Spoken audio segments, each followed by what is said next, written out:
Fala pessoal, mais um vídeo aqui do canal do Professor Roberto para a Escola Municipal Presidente Roosevelt, ok? Nós vamos trabalhar hoje um tema bem interessante que é o seguinte, né? O Brasil produz muitos produtos, né, primários, produtos naturais, matérias-primas e exporta muito desses produtos.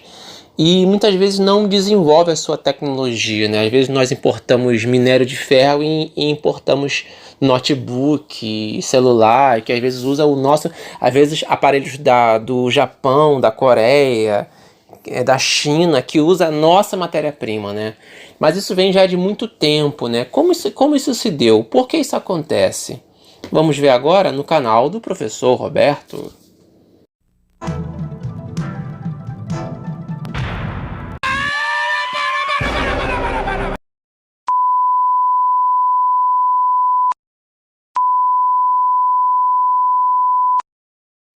Para falar sobre isso, nós temos que tratar de um tema que é muito comum em história e em geografia, né, que são os ciclos econômicos do Brasil. Eles fazem referência às atividades econômicas que foram desenvolvidas no país em diversos momentos, né? Vamos conferir agora alguns desses principais ciclos econômicos. O ciclo do pau-brasil. Ele foi cultivado durante o período pré-colonial ali entre 1500 e 1530, né? O ciclo do pau-brasil foi o primeiro a despontar no país desde a chegada dos portugueses. Na época, eles buscavam metais preciosos nas terras descobertas. No entanto, começaram a perceber a importância dessa planta nativa da Mata Atlântica, utilizada para o tingimento, né, para tingir tecidos, né, tira uma cor meio avermelhada, um pouco rara e muito valiosa na Europa, e com grande valor, né, como eu tinha dito, né, na Europa tinha um valor de mercado muito grande. Diante disso, eles começaram a negociar com os índios, utilizando o escambo, ou seja, em troca do corte e do transporte da madeira, os portugueses lhe ofereciam objetos e armas desconhecidas pelos índios. Mais tarde, infelizmente, eles escravizaram os índios para enriquecer ainda mais. As pessoas falam assim, mas os índios foram burros, foram trocar madeira por espelhinho, por faca, por bugigangas coloridas. Pessoal, vamos analisar o seguinte.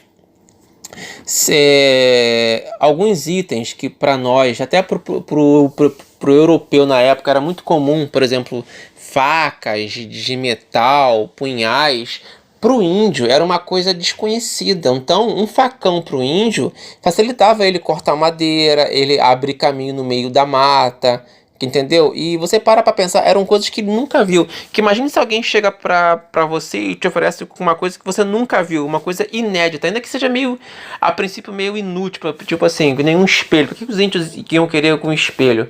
Mas tenta entender que na mentalidade deles, o espelho permitia que eles se vissem, né, a imagem refletida, coisas que eles só viam, tipo, se eles olhassem em um rio, por exemplo, eles podiam se ver ali, uma imagem meio borrada.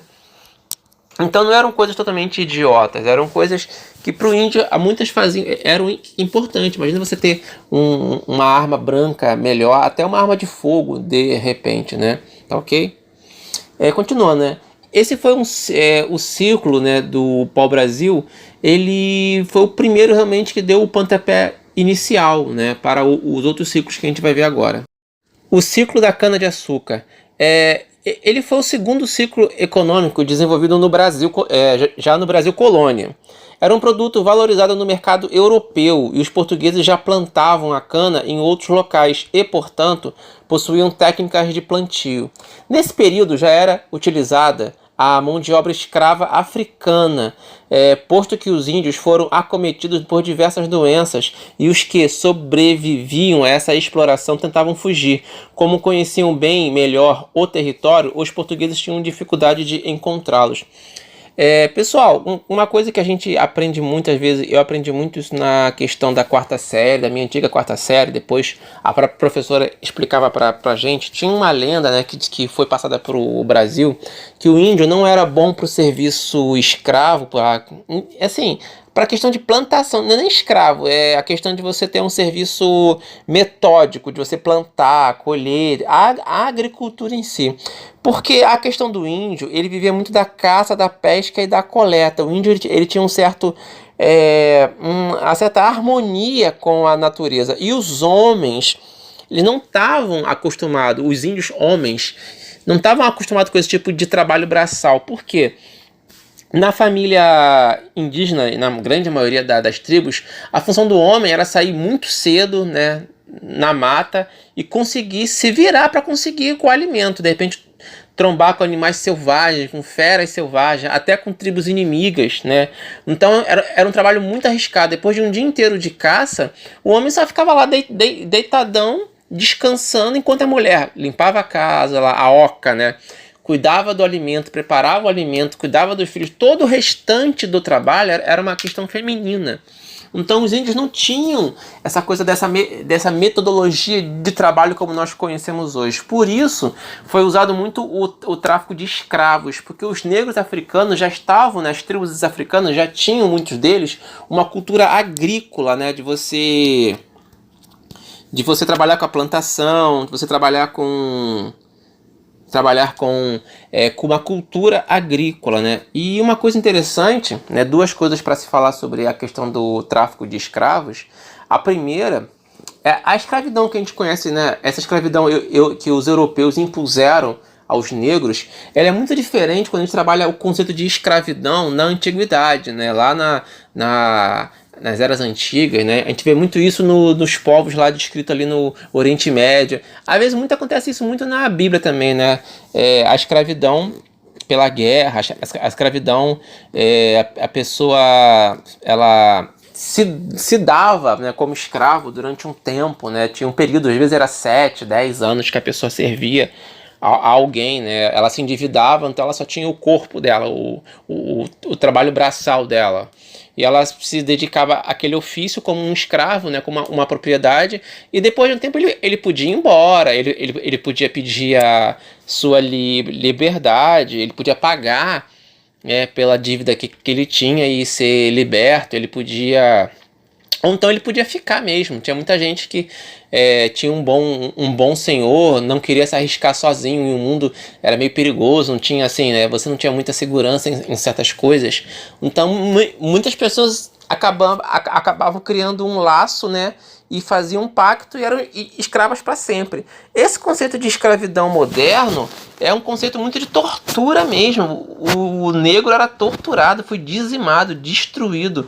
A sua cultura foi totalmente aniquilada, né, pelo europeu de todas as formas possíveis. Os nomes das famílias eram trocados. A pessoa era misturada com outras tribos, então ela perdia as raízes dela, perdia a sua língua, perdia toda a sua identidade, né, familiar, né? Isso é uma coisa muito ruim, né, que aconteceu com os negros da África. Só que também há de frisar que na própria cultura das tribos africanas era comum as tribos mais fortes dominarem as mais fracas.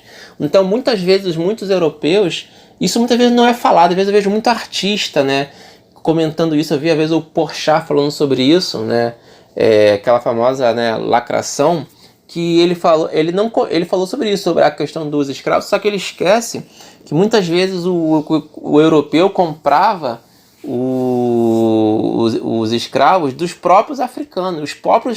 As próprias tribos mais fortes escravizavam outras tribos e vendiam, né, para os europeus. Então era uma situação muito difícil, que os próprios africanos às vezes escravizavam, né, o seu próprio povo. Então isso era uma situação muito complicada mesmo. E o sistema de trabalho do círculo da cana-de-açúcar era plantation, né, que ela era monocultura, né, junto com os latifúndios, eram grandes áreas onde se plantava um único produto. Isso é muito ruim, porque isso desgasta muito a terra. Mão de obra escrava, como foi falado, e basicamente já nessa época, já no início lá, né, da colonização, há séculos atrás, o Brasil já era visto, nos seus primórdios, como um mero fornecedor de uma matéria-prima para o mercado externo. Nesse caso era o mercado europeu, né, que era a Europa, eram os povos mais tinham uma economia muito avançada nessa época, tá ok? Também tivemos o ciclo do ouro, né? A questão da mineração, que ela começa lá no final do século XVII, quando os portugueses encontram diversas jazidas, né, do mineral. Isso ocorreu, gente, sobretudo na região de Minas Gerais, né, atingindo o seu auge no século XVIII. Trata-se de um período de auge da economia colonial. Os portugueses, que já sofriam com a concorrência mundial do açúcar, passaram a investir na extração do minério por acreditar na estabilidade econômica. Esse boom econômico gerou riquezas para a metrópole, que enviava todo o ouro para a Europa. Nessa fase, houve também um aumento considerado da população no país. O ciclo do ouro termina lá nos fins do século XVIII, pelo esgotamento das minas no país. Tivemos alguns movimentos importantes, né, contra a exploração excessiva da população, né, brasileira que explorava esse ouro, que no caso a mais famosa foi a Inconfidência Mineira, né, que tinha como, né, um dos objetivos principais a libertação da colônia. Ok? O ciclo do algodão. Com o esgotamento das minas de ouro no país, o algodão, chamado de ouro branco, passa a ser um dos principais produtos de exportação a partir do século XVIII e início do século XIX. Com o advento da Revolução Industrial, que isso já é assunto para outra aula, na Inglaterra, e a necessidade de obter matéria-prima para a indústria têxtil, o algodão passou a ter um papel preponderante na economia do país. Essa fase é chamada de renascimento agrícola, uma vez que muitos produtos tropicais começaram a ser cultivados simultaneamente pelo país, com o intuito de suprir o mercado externo europeu. Olha aí, gravem isso, mercado externo europeu. Um dos fatores determinantes foi o crescimento da população europeia nesse período e, consequentemente, o aumento do consumo de produtos tropicais. Ok? O ciclo do café. O café também era chamado de ouro negro. Foi um dos principais produtos de exportação quando chegaram as primeiras mudas da planta no país. Isso aconteceu lá em meados do século XVIII e esse período teve seu auge lá no século XIX. Alunos, se você tiver perdido com relação a século, de que ano que é, século XVIII, XVII, que ano é isso? Eu vou fazer um vídeo curtinho depois, um apêndice desse vídeo, explicando como que você sabe de que ano que eu tô falando, tá? Não vou falar aqui só agora para o vídeo não ficar muito longo, mas calma, você não vai se perder. Continuando, o Oeste Paulista e a região do Vale do Paraíba foram os principais locais de cultivo, visto o solo favorável que tinha lá nessa região, a famosa terra roxa, terra propícia para a agricultura. Esse período econômico ele tem início com o declínio das exportações da cana-de-açúcar. Ainda que o trabalho escravo tenha sido utilizado no início do cultivo do café, muitos imigrantes, sobretudo os italianos, chegaram ao país para trabalharem nas lavouras, no sistema de monocultura. No final do século XIX, o Brasil chegou a exportar mais de 50% do produto para o consumo mundial. É muita coisa. Tudo isso? O ciclo da borracha. Nesse período, o látex foi o principal produto de exportação, que era utilizado para a produção de borracha, né? A gente já estava na questão na segunda, terceira revolução industrial, né? A questão a borracha como um produto altamente rentável, né, na Europa. Esse ciclo econômico ele foi desenvolvido na região norte do país, principalmente nas cidades de Manaus, Porto Velho e Belém. Ok? Ele abrangeu o período entre os anos de 1890 e 1920, sendo dividido em duas fases.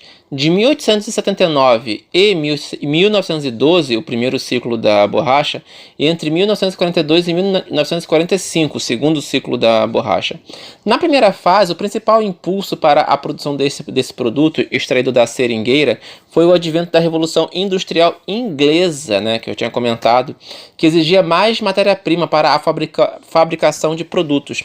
Nesse período, cerca de 40% de toda a exportação brasileira era proveniente da Amazônia.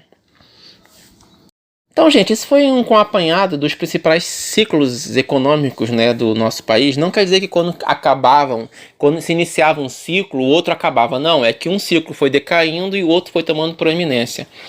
Assim, como a gente estava falando, né, eu dei esse entre aspas, resumo, né, que já deve ter dado mais de 10 minutos de vídeo, porque eu precisava que vocês soubessem, né, que infelizmente boa parte da economia do nosso país durante séculos foi baseada em produtos primários que eram utilizados para serem exportados. O Brasil nunca desenvolveu uma industrialização forte, né, no nosso país. Tivemos alguns casos isolados, né? Muitos não deram muito certo. Nós tivemos o período também da Era Vargas, né, que teve um processo de industrialização, mas isso é tema para outra aula, só estou citando. Na atualidade, né, o Brasil exporta muitas coisas, né, muitas matérias-primas ainda. Nós temos muitos minérios, né, nós temos a Vale, né, que exporta muito minério de ferro. Nós temos uma produção gigantesca de soja. O interessante é que é o seguinte, a soja, a gente conhece assim, no Brasil a gente conhece, assim, fica um pouco dessa soja que a gente produz, né? A gente conhece muito isso no suco de soja, leite de soja, carne de soja e seus derivados da soja. Mas boa parte da soja brasileira sempre foi usada para alimentar gado europeu, por incrível que pareça. Imensas terras agrícolas brasileiras, áreas imensas. Tem áreas que você olha, quilômetros e quilômetros de extensão só de soja. E que infelizmente é usada muito dessa soja para produção de ração para gado da Europa. Uma pequena parte é usada para produção de gêneros alimentícios, etc. Né? E sobre a soja, gente, uma curiosidade, ela é uma leguminosa que faz parte da dieta dos chineses, por exemplo, que foram os primeiros a cultivá-las na Ásia. Em sua totalidade, eles levaram cerca de 3.000 anos para expandir o produto no continente. Já no início do século XX, ela passou a ser comercializada e produzida pelos Estados Unidos, e a partir daí essa leguminosa se expandiu mundialmente, ocupando um lugar de destaque dentro do mercado de agronegócio, né, o agribusiness, no mundo. No Brasil, a soja foi introduzida pelos japoneses imigrantes que a trouxeram em 1908, mas o Brasil estava com uma produção rural voltada ainda para o café. Logo, a soja não ocupou muito espaço por enquanto nesse período. Né, o desenvolvimento efetivo, né, a popularização da soja aqui no nosso país, ela começou a ocorrer lá por volta da década de 70. Né? Ela foi impulsionada pela indústria de óleo e pelas necessidades impostas pelo mercado mundial. A produção de soja no Brasil não é tradicionalmente de interesse interno, mas uma imposição determinada por grupos externos que ditam o que nós devemos ou não produzir. Isso já vem ocorrendo há muito tempo, né? Então você vê, no Brasil colônia, o Brasil para produzir aquilo que a Europa exigia, né? Sobretudo Portugal e Inglaterra tinham o pau-brasil, o açúcar era um produto muito valorizado, né? Que pôs café, borracha, e na atualidade é a soja, né? O comércio mundial, né, quem dita as regras são os países desenvolvidos, a União Europeia, os Estados Unidos, agora a China, está vindo com um poder cada vez maior. Então, os países como o Brasil, né, que tem uma cultura agrícola muito forte, acaba sendo refém, né, de uma política econômica mundial. Ok? O Centro-Oeste, né, hoje em dia, é um grande polo, né, de produção da soja, né? Teve um avanço, uma expansão, né, na região centro-oeste que hoje em dia é o segundo maior produtor do país, né, ocupando uma condição, né, que favorece a sua produção. A cada ano a produção de soja, né, na região centro-oeste vem aumentando cada vez mais. Só que a produção de soja ela tem alcançado, né, a cada ano índice de produções cada vez mais elevados, né, decorrente da colocação, da inserção constante de novas tecnologias, né, que você ignora, por exemplo, você ignora as questões de clima, do tipo de solo, você insere tecnologia, você pode enriquecer o solo, você pode ter áreas em que você pode ter uma estufa, você pode climatizar o ambiente, então tudo isso você facilita a produção agrícola em áreas onde não há como ter essa produção. Agora, o problema dessas práticas, né, de áreas que só produz uma coisa em grande quantidade, de maneira exaustiva, né, mesmo que isso gera riqueza, né, isso gera royalties, né, e também tem a questão do superávit primário. Mas peraí, professor, peraí. Como assim royalties, superávit primário? Que parada é essa? Vou explicar esses termos no final da aula, tá? Acompanha aqui o titio.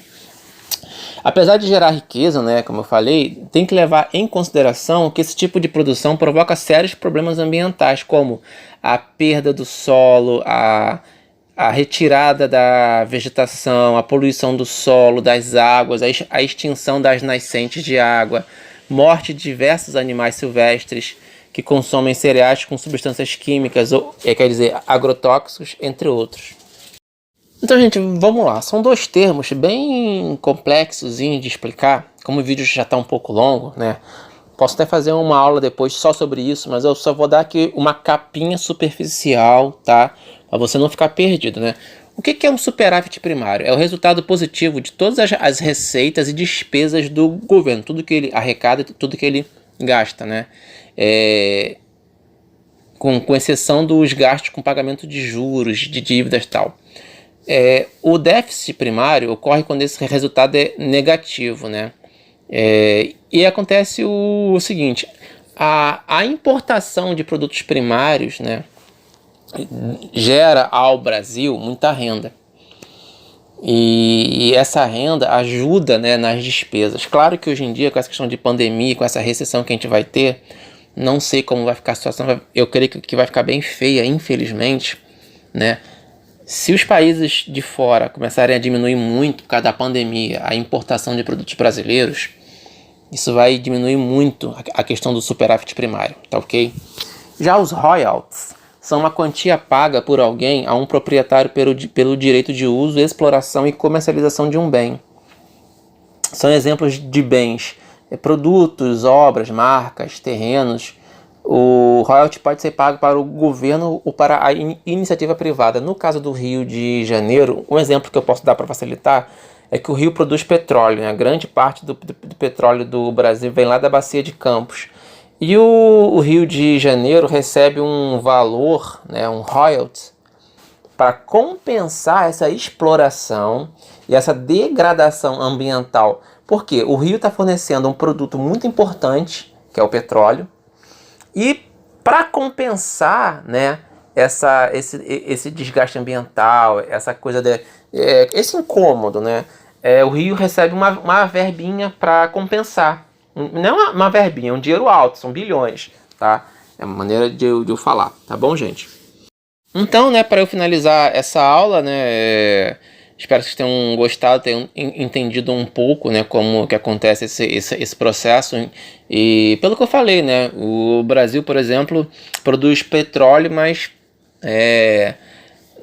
não tem muitas refinarias, né? Não temos uma cultura de refinar petróleo, né? Muitas vezes nós consumimos produtos derivados do petróleo de outros países, às vezes do nosso próprio petróleo. E também a questão, por exemplo, posso falar também do minério de ferro. Nós produzimos muito minério, mas nós exportamos para os países desenvolvidos para produzir os equipamentos eletrônicos que nós usamos, o seu notebook, o seu tablet, o seu smartphone. Muitas vezes, até esses da Xiaomi, não sei como se fala, são os smartphones chineses, muitos deles são produzidos com o nosso minério de ferro. O café brasileiro, nós exportamos muito café in natura para algumas empresas alemãs que produzem cafés mais chique, né, como cappuccino, cafés com coisas extras, café são os cafés gourmet, né? E muitas vezes esse grão é o nosso grão. Então, às vezes a gente perde um pouco, porque para pensar, quem ganha mais? Quem vende minério de ferro ou quem vende smartphone? Né? Quantos quilos, toneladas de minério de ferro o país como o Brasil tem que exportar para pagar uma centena de smartphones chineses? Deu para entender mais ou menos?